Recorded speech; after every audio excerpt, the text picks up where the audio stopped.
nabanggit mo nga, we have the luxury of seeing what goes on during the timeouts or in between quarters. And Coach Pido Harenzo, talagang tina-challenge niya mga boys niya. Nice run to cut the lead. It was up to 9. They brought it back down to 1. Pero Star Hotshots ang naka-apat na dire-diretso to bring it to 5. Nice stop to begin this second quarter for GlobalPort. Mamarin inside the famous. Not a bad place to go. He's the big guy who can operate inside. Another basket for Jared. You know, one thing I liked about GlobalPort in that first quarter, they attempted from the three-point area. 12 attempts, though isa lang napasok nila that they're shooting 8%, they were taking the shots. Hindi sila nahiya. Yun ang maganda doon.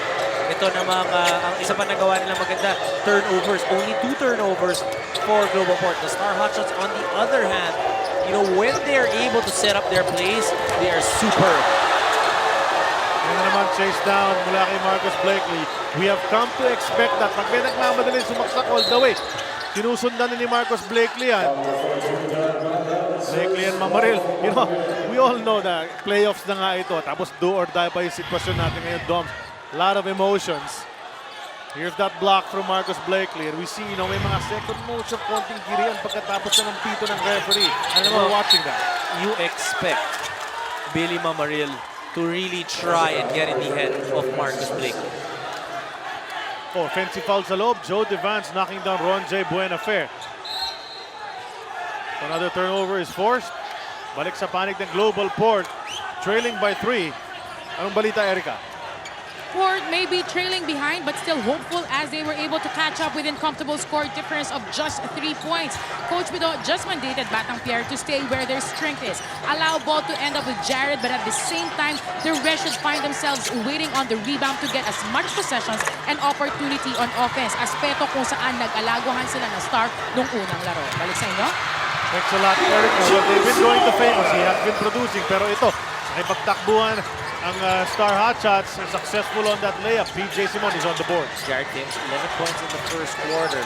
And for the Star Hotshots, very important for them, huwag sila mawala dun sa kinakailangan nilang gawin. Ano ba yung kinakailangan nilang gawin? Points in the paint. When they set it up, they are really good. 16 out of the 21 points nanggaling sa loob nung first quarter. Errant pass mula kay Jared Famous. Official's timeout has been called. Mukhang natamaan itong si Buenafe. Oo nga, and there may have been some blood drawn, kaya naman they're attending to that right now. Semerad ipapasok ni Coach Pido Harenzo.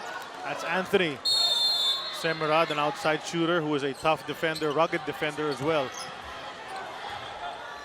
Justin Milton with the ball para sa Star Hotshots, leading by just 5. I mean, anong chances kasi na mauulit yung ganong klaseng laro na 50 plus ang panalo mo? So we know that this game will be closer than that. So let's see how far Global can take it. Pingree strong drive.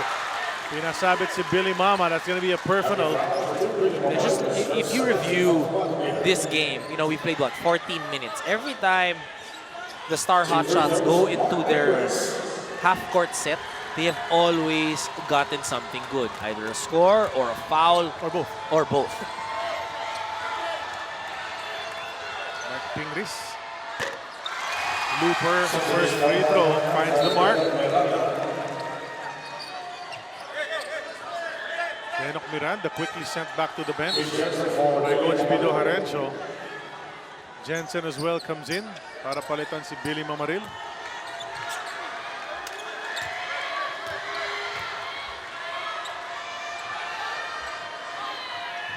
One of these fellows, ito si Pingris Dom nung laro ng Friday, so didn't get too tired dahil diba, talagang sinafol yung mga personnel, 14 Ang mukhang napagod actually nung game na yun, sila Jerwin Gago kasi hindi naman sila sanay na magkaroon ng ganong katagal. Both quarter. Halos lahat nakashoot. Si Rafi Rivizan was not able to score points in that game. 16 players fielded.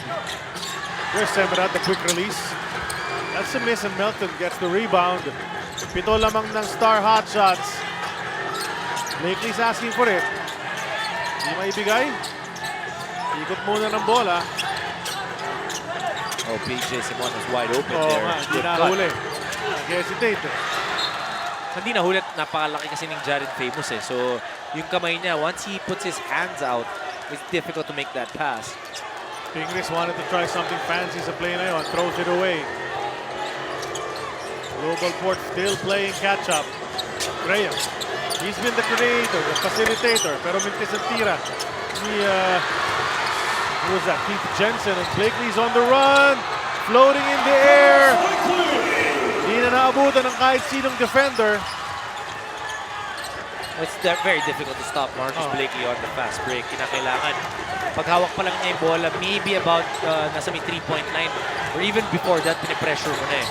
Make him go the other way.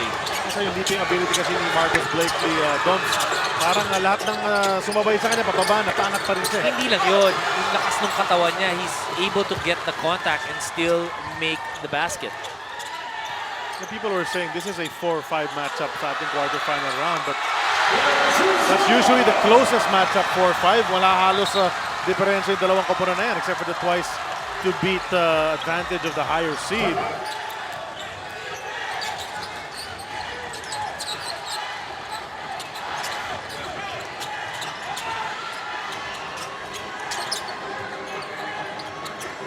Star Hotshots have outscored GlobalPort 8-2 dito sa ating second quarter.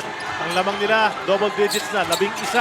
Jensen gusto sanang palitan yan, had to throw it out to Pringle. A second to shoot. No go. And they're saying 24-second violation, and referee Art Herrera says, correct!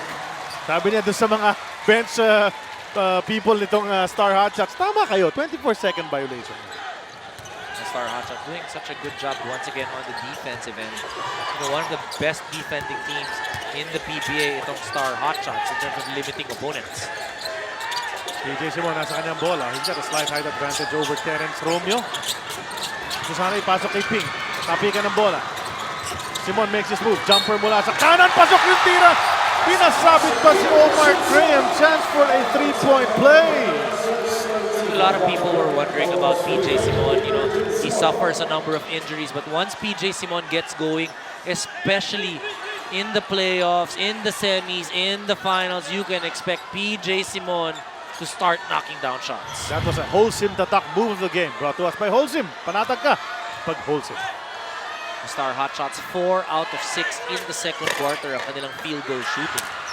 Hindi na naipasok yung bonus free throw, but 6 points in the game para kay PJ. Labing tatlo ang lamang ng kanyang koponan, 31-18. Here's Pringle, goes down to Famous. Effective yan ng first quarter. Let's see what he can do right now. Forces it, hits the side of the board, and Blakely's right there to pick it up. Pingris, siya magdadala ng bola to the trailing Devance. They find Milton in the corner. Let's go from 3. That is brought to us by PLDT Home DSL Triple Play Plans, 16-point bubble. Well, this is where GlobalPort needs to settle down. And I'm talking about they cannot panic and turn the ball over, which is what happened that time. They are letting the Star Hotshots dictate it on the defensive end and forcing the turnovers. Inataw na lang ni Keith Jensen si Marcus Blakely. Possible flagrant, sabi ni referee Art Herrera. So flagrant 1, tinawag kontra kay Keith Jensen. Much to his dismay. And this is another blow to them. So ito yung mga you're put in a situation, ito lalabas na yung character ng team mo, ng mga tao mo. At you know, Coach Pido Harencio was always adamant about saying na kailangan silang lumaban, kailangan physical ang gagawin nila. This is the stage na lalabas. This is where you separate the men from the boys. Marcus Blakely from the free throw line has vastly improved from yung mga conferences niya dati. He shoots a little under 70%. And mas naasahan na siya mula sa 4.5-meter line. And in first game, 75%, though he only took 4 attempts. 17-point lead, and the ball is with them too. PJ's 3. That is brought to us by PLDT Home DSL Triple Play Plans. We were saying anong laro nila dun sa unang laro ng series na ito. Star Hotshots were hitting their outside shots, and the same thing is happening tonight. Well, this afternoon, rather. Blakely, he's fouled once again. Bagsak na naman si Marcus Blakely. Nakadraw ng foul. The GlobalPort is already in penalty. Dalawang free throws para kay Blakely. And the thing is, you know, Star's been forcing turnovers and misses on the other side. They haven't even committed a foul here in quarter number 2. And GlobalPort has only scored 2 points so far in the second quarter. Tama yun. Hirap na hirap sila makapakol dito. And Star playing really well. Let's hear from Erica once again. Matapos makuha ni PJ ang huling tira, napakamot na lang ng ulo at napailing itong si Coach Pido. But still, hindi na para kakitaan ng galit ang head coach ng Batang Pierre. Kung kanina he was emphatic on getting into the painted area for easy baskets, now additional instruction to maximize the perimeter was given to lessen the deficit. Just set it up well, communicate, and make that extra pass. Balik sa inyo. It must be really hard to be a coach, you know, at this level, in a situation na ganito, Doms. Ano ba sasabihin mo sa mga players mo? Kanina, you were egging them on, practically screaming at them. Ngayon, parang nakikiusap ka na lang. Iba yung strategy mo. Yan, di pa mapasok yung bola. May halong malas na, but Jared Fame was able to get 2 points on the putback. Charlie, it's all about in-game adjustments.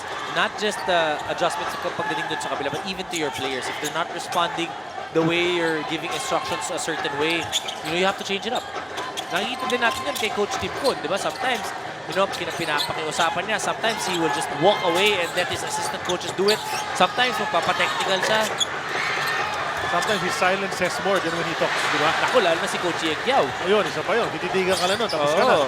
Ito si Pingris missing on that shot. 5:29 remaining. Chance for GlobalPort to capitalize on that miss. Omar Graham, hindi kumapit ang kanyang tira. Effectively, the star Hotshots allowing GlobalPort to play one-on-one basketball. Daring them to beat them, one-on-one. Sige lang.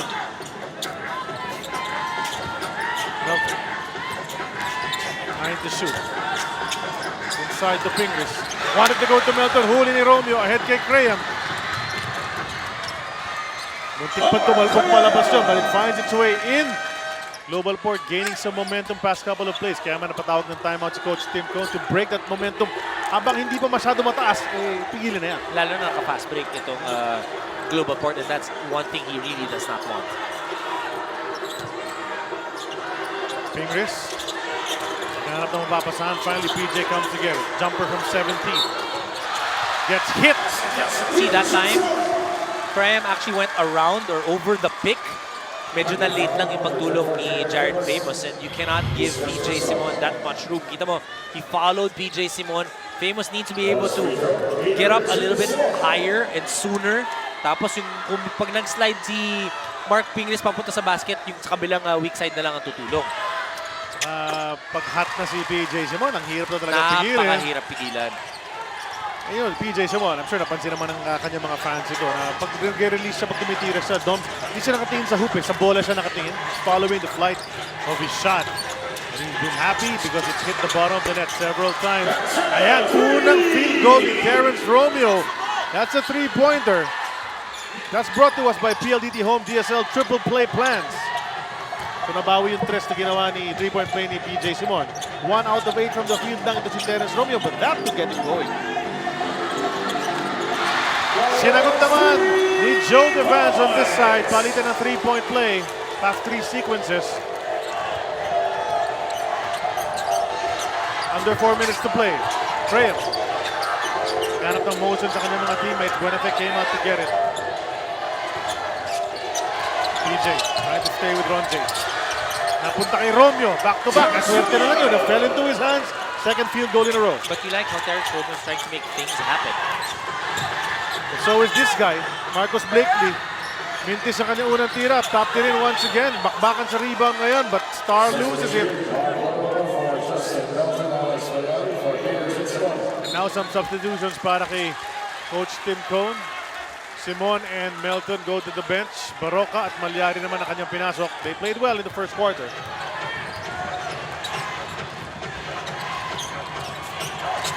Graham. We're going to need a little bit more of that from Graham because ang nangyayari sa kanya, he was only aggressive dun sa fast break. Hinahanap niya yung kanyang mga teammates. Now, coming off that double high screen, look for his shot a little bit more. Well, we know he can do that. They call him the Wizard. Knows how to score. Nakipingris ang bola. Down to 6 seconds to shoot. Devance. Down to 3. What's he gonna do? Kailangan dumiskarte. Let's go from 3. It's nothing but air. Desperation. Mark Pingris naghanap ng foul because he hit the deck inside the shaded area. No movement that time dun sa ofensiba ng Star Hotshots. Nanggaling lang yung bola sa labas eh. Buenafe and Pingris. Coach Tim Cone very upset with Mark Pingris. Pingris kasi hindi May, makapaniwala. may frustration din para kay Mark Pingris eh. Alam mo, nangyayari kay Pingris, hindi siya maka-shoot, hindi siya masyado nakakuha ng mga rebound, tapos meron siya mga turnover. So, visibly frustrated itong si Mark Pingris. Napadaan si Ronjay Buenafe. Happened to bump into him. There was a second motion. Ito, tingnan natin. Pingris complaining.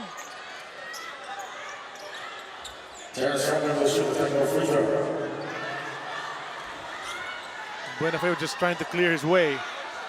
Pingris' arm came back down on him. So yun, kaya natawagan ng technical si Ping. Nasa line ngayon si Romeo para sa technical free throw. This could cut it down to just 15 points. Doms, 2:51 na titira sa ating first half. You know, if you're star Hotshots, you don't want GlobalPort to gain that momentum and get some baskets, cut this down to a very manageable lead. Pero GlobalPort naman, capitalizing di ba? Kada kamali ng star, sugod sila. Ito yung play a while ago kasi bumagsak si Pingris. Didn't like that push from Ronjay Buenafe himself. Well, Mark Pingris really trying to complain to the referees na hinahawakan siya.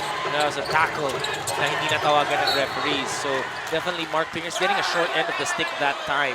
Even with that call, with that technical foul, maybe could have said na dapat hindi nabigyan. But then really, things are starting to heat up because of the physicality of the game.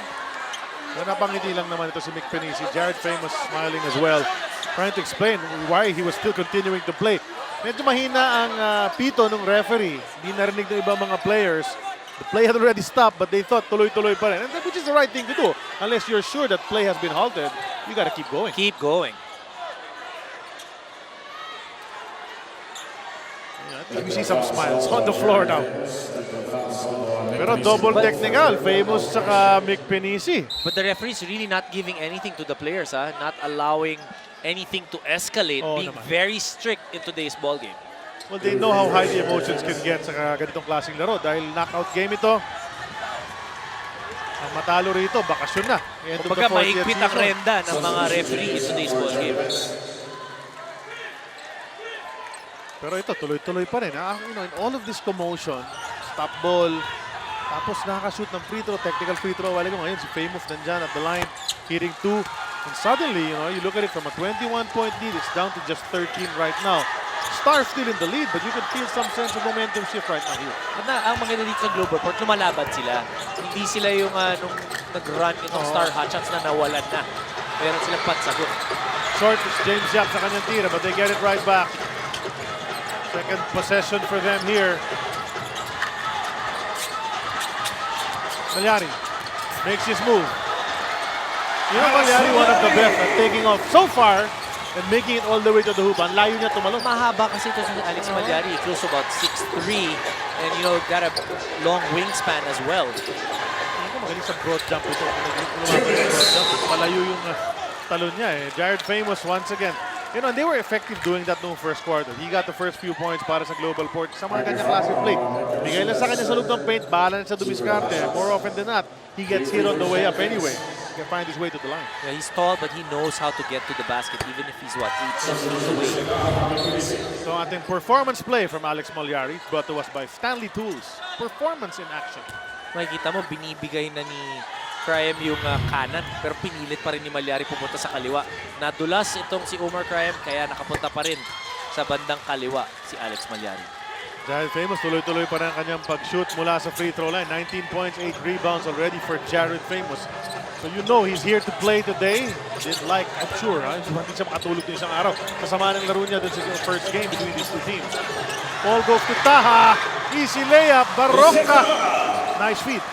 Late yung help defense that time on Taha. I mean, though Taha maybe arguably in the five guys on the floor, he is not the most gifted in terms of offense. Hindi mo pa naman pwede kabayaran. Tama yan, he knows what to do. Blake, please swats that away. That looked like that ball was going down already. Blakely naghahanap ng replay. Jared Famous. You know, that was really close, ha? Doon sa angulo na yun. Doon sa angulo na yun, ha? Pero kung nasaan tayo, parang pababa na yung bola, eh. That's counted. That's a basket for Famous. Barroca. Nahihirapan ni Doug Kramer. But Doug Kramer left him. Pass goes to Malyari. That rolls out. Here come the GlobalPort Batang Pierre. Multi ng kanilang hinahabol. Famous goes strong. Draws another foul. Back to the line para sa dalawang free throws. Ganun lang eh, no? Inuunti-unti ng GlobalPort yung pagbalik dito sa larong ito. And that's what you need. You know, I like how Jared Famous is really working hard to try to bring his team back. This is the inspiration, the leader na kinakailangan nila makita para maramdaman ng mga locals na may pag-asa tayo. Patuloy ang ating pamimigay ng papremyo. Moneyball, dribble of the people. 4,000 pesos in cash ang makakuha ng ating best player. Dribblers, makipindot na at halftime. 1 minute and 4 away from Moneyball, dribble of the people. Dalawa pa lang pumupuntos sa second quarter para sa GlobalPort. Terence Romeo and Jared Famous. Well, dagdag mo na rin itong si Graham yata. Graham naka-apat actually. Blakely handing it off to Baroka. Off the glass. Maling angulo yon, but he gets it back. Malyari open from 3. Still can't get that one. Fell into the hands of Baroka. Tipped away, however. Nagmamadali si Romeo. Iniwan for Pringle. Changing directions. Na-break yung play. Tignan mo yung depensa ng Star Hotshots. Could have been a possible fast break. And nothing transpired. Romeo lost his footing, but a foul is called by referee Balao. Good bailout there para sa GlobalPort. Ang chance for, side court lang pala ito dahil hindi naman shooting foul yun. Makes you wonder kung pinasa agad si Omar Graham yung ball lang yun dito kay Terence Romeo if he would have been open enough to take that shot. Just 31 seconds remaining. Play have not even begun. Meron ng foul na tinawag si referee Art Herrera. So that puts Star into penalty. Wala pang free throws yan.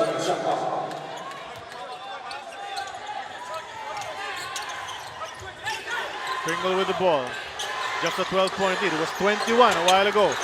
Romeo's 3. Finds the mark! The boys from the radio crew. Here's where we stand right now. 9-point lead para sa Star. Halos buong oras nasa kanila na dahil 1 second na lang ang diferensya ng game clock sa shot clock. Blakely. Iniwan kay Malyari. They find James Yap. He releases from 3. No go on the rebound. Baroka taps it to Blakely. Puts it up from 3. Naghahanap pa ng foul. No call from the referee. 21-point lead earlier para sa Star Hotshots, but GlobalPort showing some fight, some spunk in them in the second quarter. Cutting the lead down to just 9.